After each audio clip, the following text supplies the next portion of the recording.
sepanjang minggu Bapak Ibu ya. Kasih Tuhan senantiasa luar biasa Bapak Ibu. Dan pada kesempatan hari ini kita akan memuji dan menyembah bersama-sama, kita mendengarkan sharing firman Tuhan, dan bersama-sama kita belajar Bapak Ibu untuk melangkah ke depan yang lebih baik. Dan kami Bapak Ibu, pada kesempatan hari ini kita akan memuji dan menyembah Tuhan. Kami akan salah satu dari video klip kali ini sangat memberkati sekali Bapak Ibu. Setiap pagi saya menikmati pujian dan penyembahan. Nggak kerasa Bapak Ibu ketika saya mendengarkan lagu-lagu di ini, saya begitu intens dan begitu dalam pujian dan penyembahan. Nggak terasa sampai 1 jam, 2 jam itu nggak kerasa Bapak Ibu. Mari kita pujikan dalam pujian kali ini.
Bapa dan sahabatku,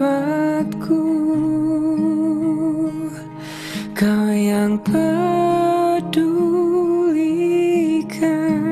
seluruh hidupku.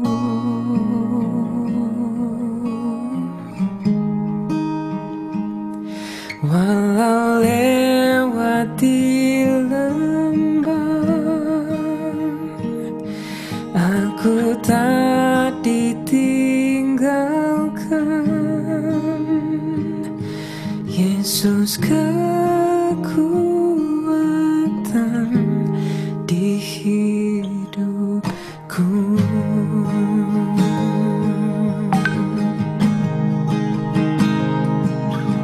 Kau kekuatanku,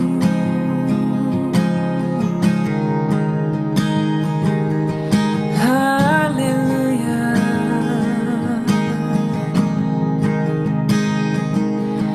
haleluya.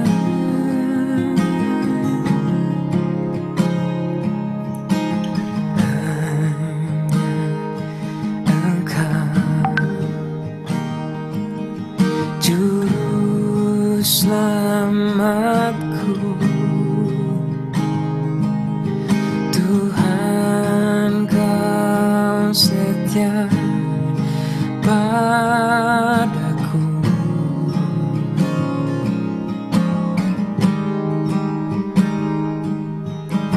Yang ku pegang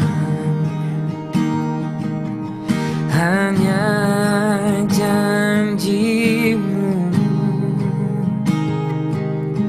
ku percayakan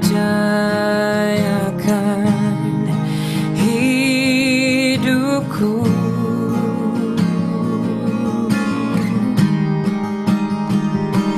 Ku sembah Kau Allahku, Bapa dan sahabatku. Kau yang pedulikan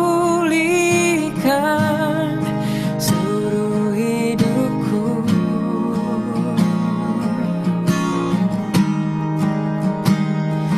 Walau lewati lembah,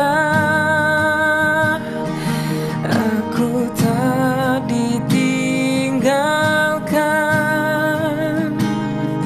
Yesus kekuatan di hidupku.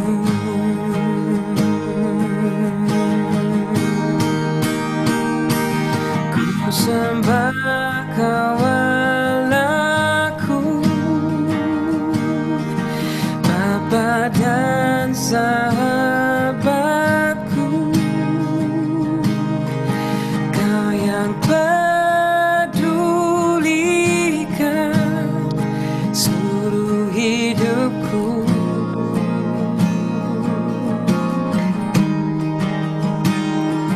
Walau lewati lembah, aku tak ditinggalkan. Yesus kekuatan di hidupku.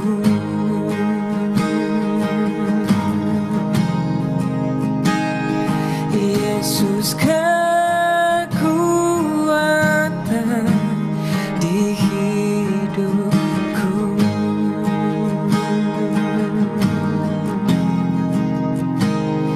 Yesus kekuatan di hidupku.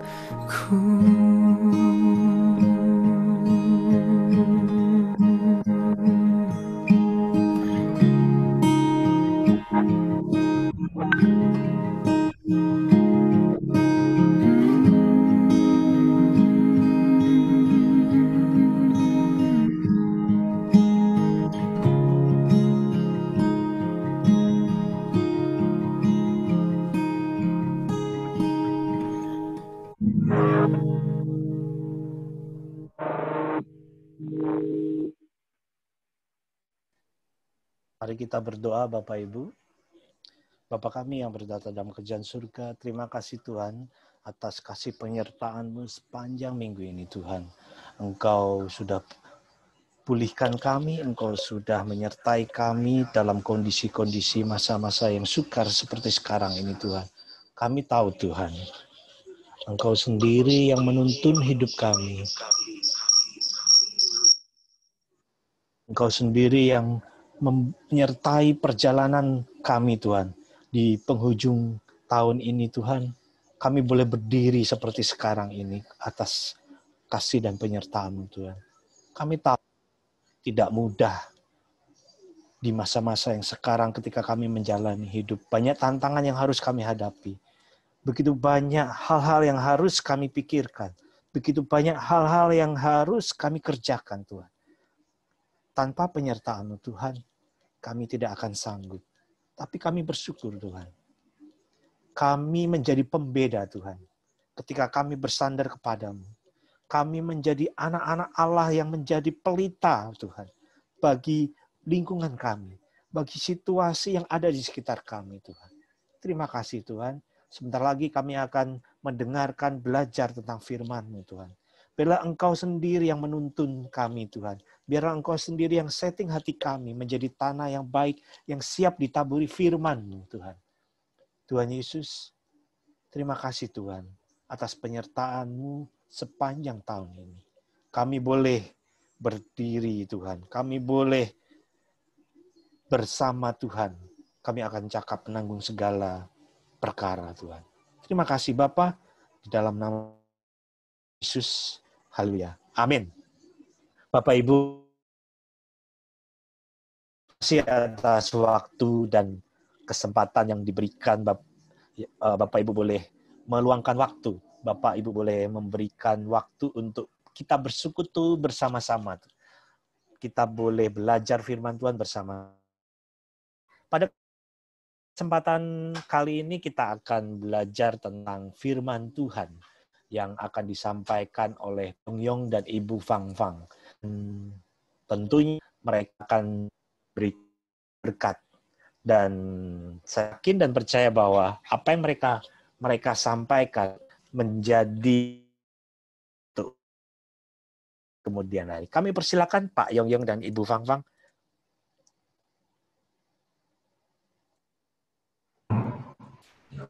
Terima kasih Awang. Selamat malam semua teman-teman. Malam hari ini kami akan sama-sama belajar bagaimana kita belajar tentang kerendahan hati. Ya, bagaimana kita belajar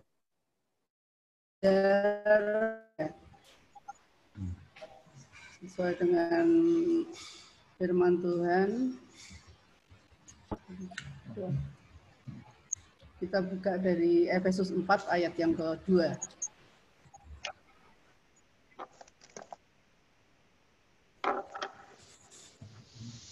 Wang bisa ditampilkan ya, Wang.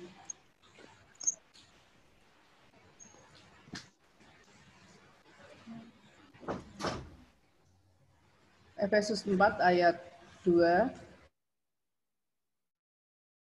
Hendaklah kamu selalu rendah hati, lemah lembut, dan sabar. Tunjukkanlah kasih-Mu dalam hal saling membantu. Ya, Tuhan menginginkan kita masuk dalam sebuah pernikahan itu bisa membangun nilai-nilai ilahi, yaitu dengan kerendahan hati, dengan kelemah lembutan, sabar, dan penuh kasih. Karena itu kita sebagai suami dan istri itu harus terus belajar membangun karakter rendah hati di tengah-tengah kehidupan pernikahan kita. Karena kerendahan hati, kalau kita berbicara tentang sikap hati seseorang itu, tidak ada pernikahan yang paling bahagia selain dihiasi oleh sikap hormat dan memperlakukan satu dengan yang lain itu dengan kasih. Ya, kita sebagai suami istri mulai harus belajar bagaimana kita bisa mengoreksi setiap hati kita terhadap pasangan kita. Mungkin bagi kami berdua, terutama bagi saya, kalau berbicara tentang kerendahan hati, mungkin dengan teman-teman, saudara, atau keluarga, buat saya itu bisa. Tapi ternyata kerendahan hati itu nggak gampang, Bapak Ibu. Kalau kita praktekkan di dalam kehidupan rumah tangga kita, terutama dengan pasangan kita sebagai suami dan istri itu, kerendahan hati itu adalah kunci untuk kesuksesan di dalam keluarga. Tapi kenyataannya, Bapak Ibu, kerendahan hati itu dibutuhkan perjuangan yang terus-menerus. Ya. Menghadapi pasangan kita itu seringkali hal-hal sepele, hal-hal yang kecil itu saja membuat kita itu konflik, membuat kita jengkel gitu. Yeah. Ya, rendah hati itu berbeda dengan rendah diri ya. Kalau rendah diri itu kita mempunyai perasaan yang minder, merasa diri kita itu tidak mampu, tidak berarti gitu. Tetapi berbeda dengan rendah hati. Rendah hati itu bisa ditayangkan ya, Bang. Rendah hati adalah sikap seseorang yang menyerahkan dirinya dan bergantung sepenuhnya kepada Tuhan.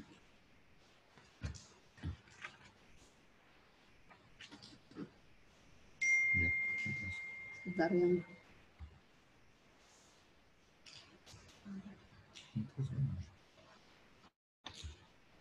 rendah hati. Ya, tanda-tanda orang yang rendah hati adalah sikap seseorang yang menyerahkan dirinya dan bergantung sepenuhnya kepada Tuhan. Nah, jadi orang yang rendah hati itu menyadari bahwa apa yang ada padanya dan bahkan pencapaian kesuksesannya yang diraihnya itu bukan karena kekuatan diri sendiri, kekuatan kita, tapi melainkan karena oleh anugerah Tuhan. Nah, bagaimana ciri-ciri orang yang rendah hati? Ciri-ciri orang yang rendah hati itu tentunya tidak merasa dirinya yang hebat atau lebih dari orang lain. Dan dia adalah orang yang tidak sombong, yang tidak angkuh atau sok, yang tidak mencari kepentingan untuk kepentingan diri sendiri, dan tidak cepat menghakimi orang lain. Dan bahkan sikap hidupnya itu apa adanya tentunya. Kedua, tidak semena-mena dan tidak membeda-bedakan. Ya. Kita belajar teladan rendahan hati dari figur Tuhan Yesus. Ya, kita baca di dalam Matius 11 ayat yang ke-29. Pikulah kuk yang kupasang dan belajarlah padaku, karena aku lemah lembut dan rendah hati, dan jiwamu akan mendapat ketenangan. Ya, kita melihat figur daripada Tuhan Yesus. Meskipun Tuhan Yesus itu dihina, ditolak, bahkan difitnah, tapi Yesus tidak terluka. Itulah tanda kerendahan hati. Bahkan sepanjang hidup dan pelayanannya, Tuhan Yesus hidup dalam kerendahan hati dan ketaatan kepada Bapa di surga. Ya. Bagaimana sikap rendah hati kita dengan pasangan kita atau keluarga kita? Apakah kita bisa sanggup sudah mempraktekkan ya rendah hati kita dengan pasangan kita, dengan anak-anak kita, bahkan dengan keluarga kita, seperti sikap rendah hati Tuhan Yesus. Bicara kerendahan hati itu mudah bicaranya, tapi sulit dipraktekannya. Ya, ketika hubungan dengan pasangan kita, situasi sekarang ini yang tadi dikatakan awal lagi sulit, pandemi, pekerjaan juga belum lancar, barangkali kita mudah sensitif. Ya, pas moodnya nggak baik, gampang konflik. Itu yang paling sulit yang kita lakukan hari-hari ini. Kalau barangkali dengan relasi bisnis, ya, ataupun orang lain, barangkali kita mau ketemu nih besok istilahnya, ada orang bank atau mau datang. Barangkali kita bisa menata ya, menata kata-kata, sikap, bisa mengatur kata-kata, bisa berkata-kata ini manis, bisa ditata. Ya, itu ketika kita menghadapi orang lain. Tapi tiap hari kita menghadapi pasangan kita sendiri ini, apakah mudah? Ya, nada bicara yang nggak pas, tinggi, kita pas moodnya nggak baik, bisa konflik. Respon spontan yang keluar, sikap dan perilaku, pasangan berkata-kata tinggi, kita mudah tertegun dan kita langsung bisa respon balik pada pasangan kita. Ya, barangkali cuma berbuat salah ataupun kecil, tidak terlalu berarti. Spontan kita bisa menyalahkan, bahkan memarahi. Ya, itu yang terjadi dalam hidup sehari-hari hari-hari ini. Sedangkan kalau kita sendiri yang bersalah, kita tidak mudah mengakui kesalahan kita ataupun minta maaf. Bahkan mengalihkan topik pembicaraan. Ya, itulah kita belum mempunyai kerendahan hati. Respon spontan ketika tadi istri barangkali bicaranya barangkali mau minta tolong, tapi barangkali penyampaiannya dengan nada tinggi, kita langsung bisa emosi, bisa langsung tersinggung, bahkan bisa membalas dengan kata-kata kasar, dan lebih dalamnya lagi bisa mencaci maki, dan itu semua sikap menunjukkan bahwa kita belum sepenuhnya melakukan kerendahan hati. Ya, saya juga mengakui bahwa kami itu berdua sama-sama anak pertama gitu. Jadi sudah terbiasa apa-apa juga mandiri. Nah, ketika di dalam kehidupan rumah tangga yang sering dulu-dulunya kami alami itu, ketika saya minta tolong, itu saya tanpa sadar kalau yang saya ucapkan itu selalu nada bicaranya itu tidak enak di telinga. Mungkin buat pasangan saya juga meresponnya jadi nggak bagus gitu. Ketika saya minta tolong, saya selalu nada bicaranya itu seperti memerintah. Itu membuat tadinya itu sebetulnya yang kelihatannya hal-hal yang sepele gitu. Tapi buat kami berdua itu menerimanya kurang baik. Nah, itu saya baru menyadari bahwa itu saya belum memiliki kerti. Ya, saya akan menyaksikan kehidupan saya dahulu ya. Sebelum saya pulihkan di dalam komunitas MOU, saya dibesarkan di dalam keluarga yang mempunyai pendidikan yang cukup ini ya, cukup kuno ya, kalau dibilang kuno ya kolot istilahnya gitu. Keluarga saya mengajarkan bahwa seseorang kalau kepingin berhasil di dalam hidupnya, di dalam pekerjaannya, harus berani bekerja keras, harus rajin, ya. Mencapai prestasi kesuksesan itu harus mencapai harus rajin bekerja, banting tulang. Bahkan waktu itu tidak memikirkan waktu.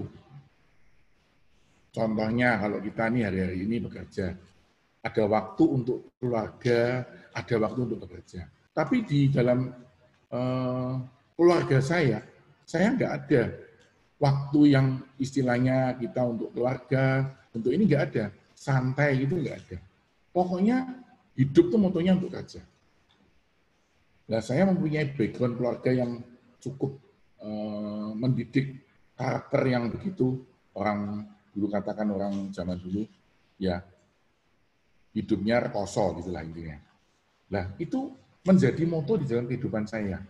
Ketika saya sudah terbiasa dengan pendidikan ataupun gemblengan seperti itu, akhirnya saya menyadari membentuk pribadi saya itu menjadi keras. Saya menjadi orang yang tidak mudah dikritik. Saya menjadi orang yang kaku. Ya, saya menjadi orang yang kekeh, mempunyai pendirian yang kokoh. Tidak bisa diprotes. Dan akhirnya jika saya pikirkan saya mencapai kesuksesan, prestasi kesuksesan oleh karena itu hasil kerja,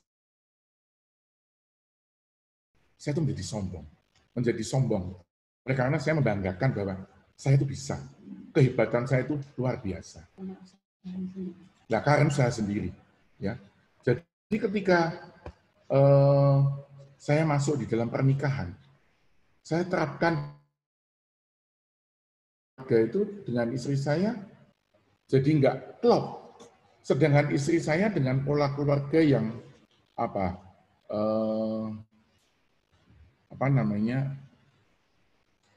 homi. Jadi istri saya itu dari keluarga yang banyak saudara, terus terbuka, intim, ya, sering diskusi. Nah, ini saya masuk dalam keluarga ketika awal dalam pernikahan itu saya merasa canggung. Awal-awal saya kenal sama istri saya aja, saya melihat keluarganya begitu banyak, saya itu rasanya nggak nyaman. Nah, disinilah saya merasa bahwa terbentuk dengan pribadi yang sangat keras, akhirnya saya menganggap semuanya itu yang paling benar saya. Saya nggak bisa dikritik. Ya, kebetulan ketika kita di MOU juga ada tes karakter. Saya karakternya merah, bahkan merahnya mentok sekali. Ya, nah ini yang membuat terbentuk di dalam karakter seseorang, pribadi seseorang yang akhirnya saya nggak mempunyai sikap hati, kerendahan hati itu nggak ada. Ya. Nah, ketika masuk dalam pernikahan, sulit. Saya harus bisa mempraktekkan tadi, apakah saya sudah mempraktekkan sikap kerendahan hati dengan istri saya? Belum. Dengan pasangan saya? Belum, jawabnya. Dan tidak mudah. Oleh karena bertentangan sekali latar belakang kehidupan saya. Ya. Ya. Tapi setelah kita ada di komunitas, kita akan terus harus melatih diri kita untuk tetap mempunyai kerendahan hati, ya. Jadi ada beberapa langkah yang harus diambil agar kerendahan hati ini bisa terbangun di dalam keluarga. Bisa minta tolong uang next. Ya, langkah apa saja yang diambil agar kerendahan hati terbangun di dalam keluarga? Yang pertama yaitu kerelaan melepaskan ya segala kesombongan kita, egois, kata-kata kasar, dan yang terutama juga pengampunan. Dalam Filipi dikatakan, hendaklah kamu dalam hidupmu bersama menaruh pikiran dan perasaan yang terdapat juga dalam Kristus Yesus. Artinya di dalam kita harus rubah pikiran kita itu, rubah mindset kita seperti pikiran Kristus yang punya kerendahan hati. Ya. Jadi setelah kami masuk di dalam pernikahan dan ketika kami dipulihkan di dalam komunitas MOU, ya, saya menyadari bahwa sebuah keberhasilan ataupun daripada seseorang itu karena anugerah Tuhan. Itu bukan hanya bukan prestasi kita sendiri, tapi itu semua karena anugerah Tuhan, kesuksesan dan keberhasilan kita. Dan kita hanya diberi kepercayaan untuk mengelolanya. Ya. ketika saya belum dipulihkan, saya nggak pernah menganggap semua ini karena anugerah Tuhan. Tapi saya anggap semua ini karena keberhasilan saya, kekuatan saya sendiri. Bahkan kadang-kadang ketika pas situasi nggak baik, drop barangkali nggak sesuai dengan ekspektasi saya, boleh dikatakan saya bisa istilahnya menyalah-nyalahkan Tuhan. Itu bahasa lainnya. Tapi ketika saya masuk di dalam MOU dan kami berdua tadi dipulihkan di dalam MOU, saya baru ngerti bahwa semua keberhasilan dan kesuksesan kita karena kemurahan Tuhan. Karena Tuhan yang membimbing kita. Sehingga kita diberi kepercayaan Tuhan untuk mengelolanya. Dan setelah kami mengerti bahwa anugerah Tuhan, kemurahan Tuhan yang Tuhan limpahkan di dalam hidup kita. Dan saya mulai mengerti dan merubah mindset kita.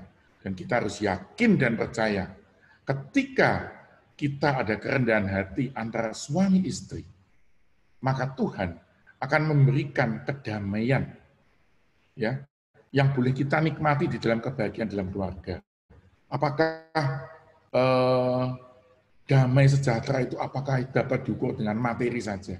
Ya, kalau dulu kalau saya masih bersikukuh dengan ajaran dari keluarga saya, ketika saya bisa mencukupi, menafkahi istri dan anak-anak saya memberikan materi cukup. Udah pokoknya saya nafkahin kamu, ya.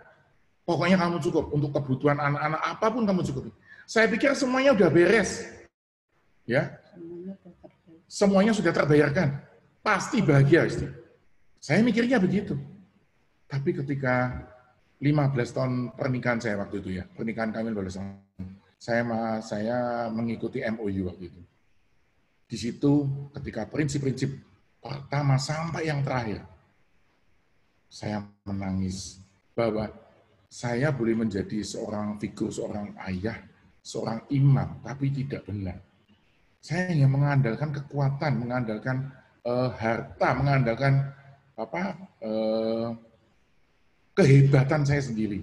Tapi istri bukan itu yang diminta, bukan itu yang diinginkan oleh istri, tapi butuh kerendahan hati. Dan kerendahan hati itu bisa kita capai oleh karena apa? Kita harus bersekutu dengan Tuhan.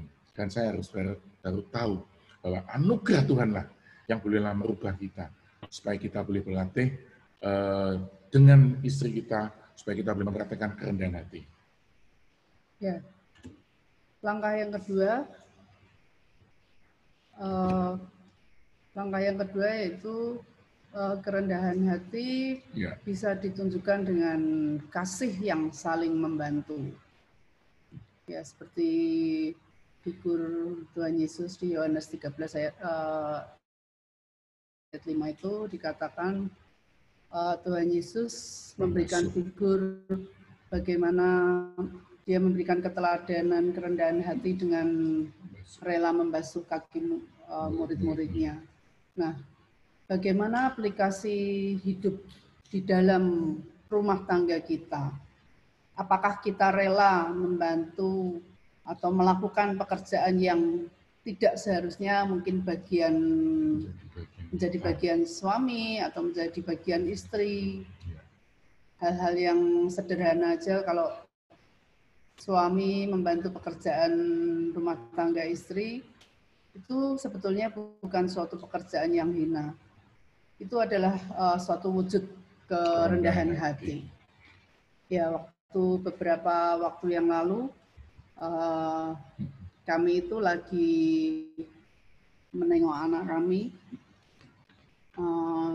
Ketika ada di rumah, saya pikir suami saya juga banyak waktu. Sebetulnya sih saya kepingin mengerjakan sesuatu, hal-hal yang ringan itu bersama-sama gitu. Waktu itu saya minta tolong suami saya untuk masang spray gitu, untuk membantu saya masang dan merapikan spray gitu. Tapi belum selesai dikerjakan, dia itu sudah ngomel gitu. Dia sudah cari alasan, apa ini spraynya nggak salah toh, ukurannya apa nggak pas toh gitu. Nah itu membuat sedikit jengkel buat saya karena saya tahu sebetulnya suami saya itu lagi nggak banyak yang dikerjakan gitu.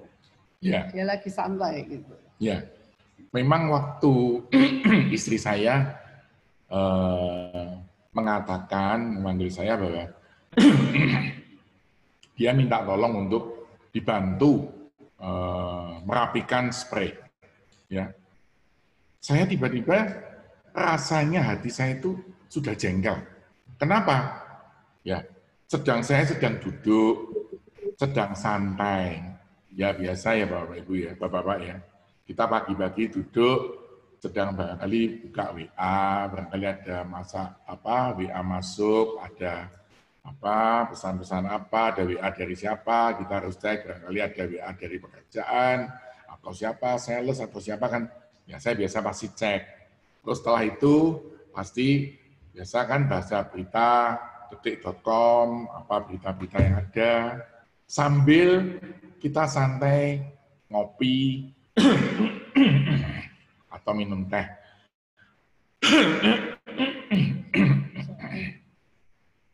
Maaf. Ketika saya dipanggil oleh istri saya untuk membantu merapikan spray itu, respon saya jengkel, ya, rada emosi saya. Dan sepintas akhirnya saya datang ke istri saya, melakukan apa yang akan diinginkannya. Tapi hati saya setengah hati. Jadi saya hatinya tidak rela sebetulnya. Dan akhirnya itu tadi yang saya katakan. Ini spraynya benar, ukurannya ini, saya bilang gini. Sudah kamu cek enggak? Ya pokoknya saya cari alasan lah pokoknya. Jangan-jangan ini karetnya putus atau gimana, enggak pas. Ya pokoknya gimana caranya saya cari alasan. Oleh karena kenapa? Respon saya ketika saya lagi santai, lagi enak-enak, ini kok saya disuruh, gitulah istilahnya.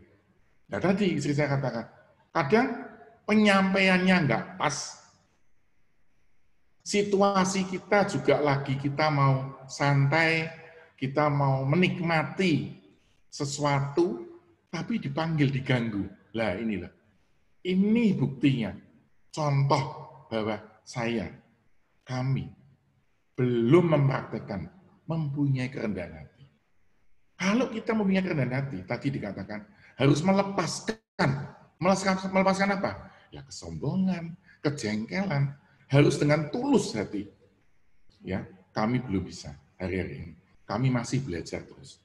Itu artinya kami belum sepenuhnya mempraktekkan kerendahan hati. Ya, ya bagi saya itu kan saya minta tolong sesuatu yang mudah dan tidak lama dikerjakan gitu. Tapi kalau suami saya meresponnya kurang baik, saya belajar. Saya belajar membangun kata-kata dengan komunikasi yang baik. Jadi saya sadar, bukan kita itu seringkali kalau sudah bertengkar, itu akan mengeluarkan kata-kata yang banyak gitu. Tapi justru di saat kondisi kadang buat saya ya itu kan cuman sekedar pengen pekerjaan ringan. Kalau misalnya dia mau bantu, enggak ya saya kerjakan sendiri bisa. Saya cuman bilang, lu kenapa toh dimintai tolong gitu aja nggak mau. Terus akhirnya dia ngaku gitu. Dia bilang ya memang lagi enak-enaknya mau ngopi, mau santai gitu, merasa diganggu, terus cari-cari alasan. Gitu. Nah, saya baru tahu loh kalau misalnya ternyata tadi tuh dia bilang ini spraynya ukurannya nggak pas atau itu kalau itu tuh hanya sekedar cari-cari alasan gitu. Ngaku nih jangan ya. Jadi saya cuma berpikir masa sih kebangetan spray kasur yang saya pasang gitu. Setelah tahu dia cari-cari alasan ya kami belajar untuk kadang hal-hal yang tidak terlalu penting itu tidak membuat kami itu jadi bertengkar gitu. Ya, itulah hal yang sering kami alami, tapi kami masih harus terus belajar proses itu. Yeah. Dan yang ketiga, langkah untuk kita bisa mencapai kerendahan hati, yaitu mau mendengar, menerima masukan, dan mengakui kesalahan. Di Yakobus 1 ayat 19 dikatakan, "Hai saudara-saudara yang kukasihi, ingatlah hal ini. Setiap orang hendaklah cepat untuk mendengar, tetapi lambat untuk berkata-kata, dan juga lambat untuk marah." Nah, ini di Yakobus ini saya kena semua ini. Ini kekurangan saya semua di sini. Ya. Saya tipenya orang yang tidak cepat mendengar.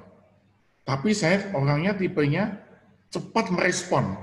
Bahkan meresponnya kata-katanya tidak tepat. Walaupun tidak marah, tapi kadang-kadang saya cuma memendam. Ya. Nah, di sini saya mau belajar bahwa ketika kita mau mempraktekkan kesabaran tadi yang dikatakan tadi Filipus apa? Kesabaran.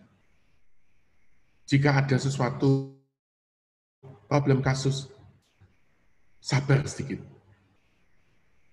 Lambat berbicara. Cepat mendengar. Belajar mendengar. Belajar mendengar lebih lama.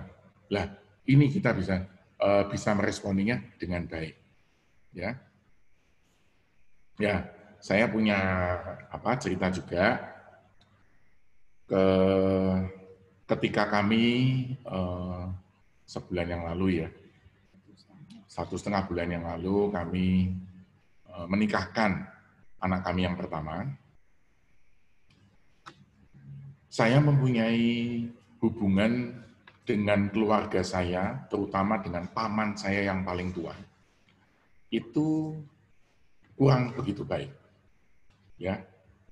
Jadi sudah sejak 27 tahun hubungan saya dengan paman saya yang paling tua. Kebetulan papa saya juga sudah meninggal, paman saya yang paling tua itu saya kurang baik. Ya. Ya singkat cerita, ketika kami akan menikahkan anak kami, situasi pandemi ini kami hanya mengundang saudara-saudara. Nah, secara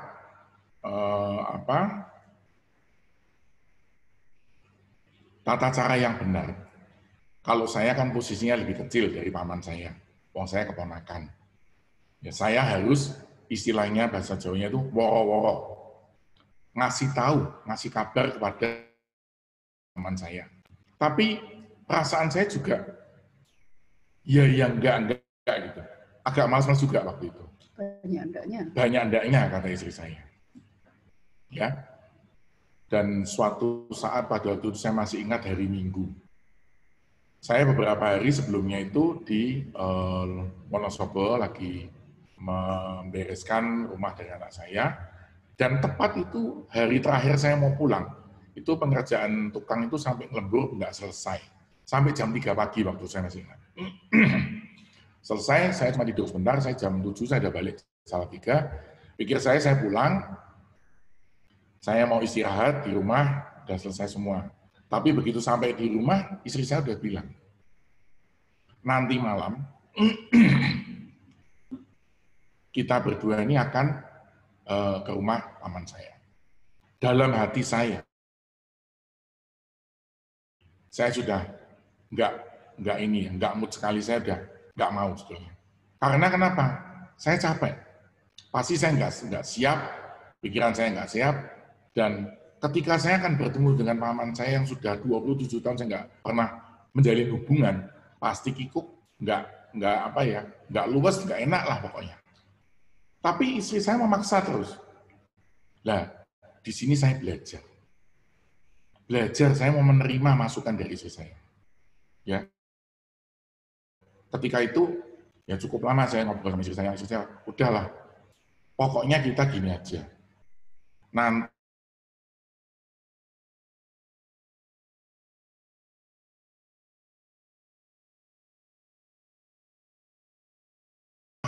atau mau dimaki-maki atau dengan apapun lah, udahlah kita nggak usah direspon apa-apa. Pokoknya kita percaya bahwa ketika kita sudah sepakat, suami istri, kita berdoa kepada apapun yang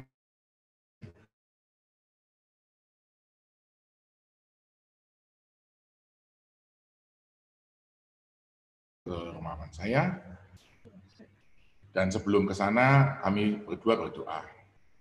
Ya, singkat cerita, kami berdoa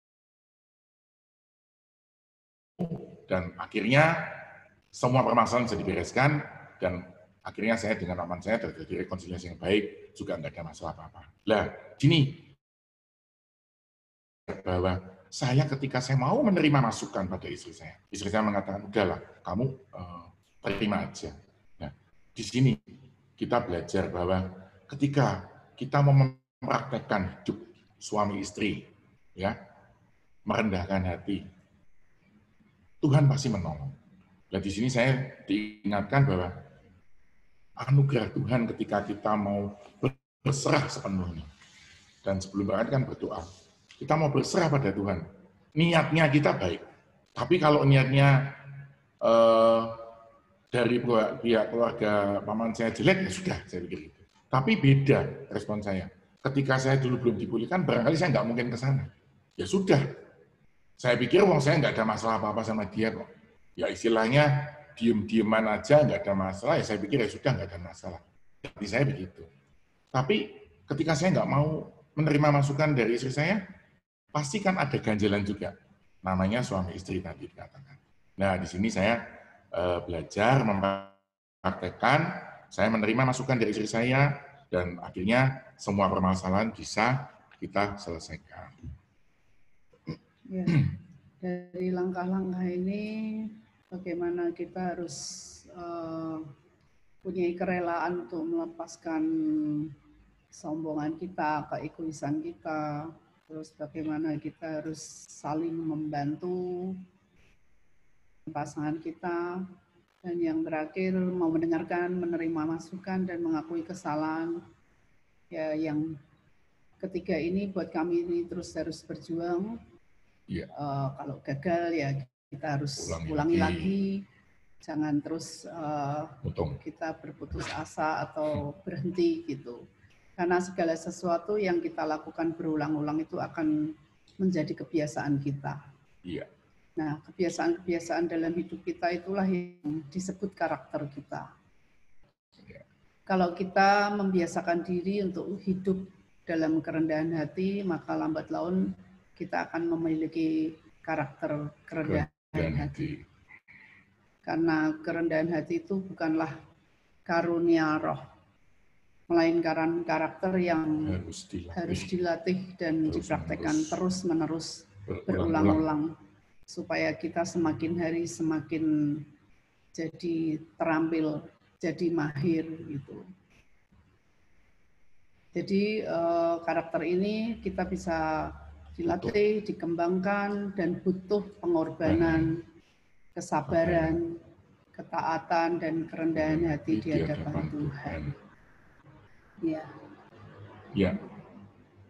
Sebagai penutup, saya akan bacakan satu ayat, Amsal 18 ayat 12. Tinggi hati mendahului kehancuran, tetapi kerendahan hati mendahului kehormatan. Ya. Ya, jadinya malam hari ini kami mau terus belajar bahwa tidak ada waktu yang terlambat, ya. Ketika kami sebagai suami istri mau merendahkan hati di hadapan Tuhan, mau belajar berkorban, melatih kesabaran, ketaatan, ya, pasti karakter kerendahan hati itu sedikit demi sedikit lambat laun pasti kita bisa. Ketika kita bisa mau merendahkan hati satu dengan yang lain, konflik, beda pendapat, salah paham bisa diselesaikan dengan baik. Ya, kalau kita mau selalu merendahkan hati, itu kita mempunyai karakter seperti Kristus. Jadi ketika kita dihina, kita juga tidak terluka. Ya. Kita dipuji, ya nggak lupa diri, jadi GR gitu. Ditegur pun tidak marah gitu. Respon kita yang berbeda ini bisa memberi kekuatan dan mengatasi setiap percobaan yang datang. Dan semua ini kita bisa melakukan karena anugerah Tuhan. Amin. Tuhan Yesus memberkati. Tuhan Yesus memberkati. Terima kasih. Saya Terima kasih Awang. Saya Awang. kembalikan pada Awang waktunya. Terima kasih Cik Fang. Sharing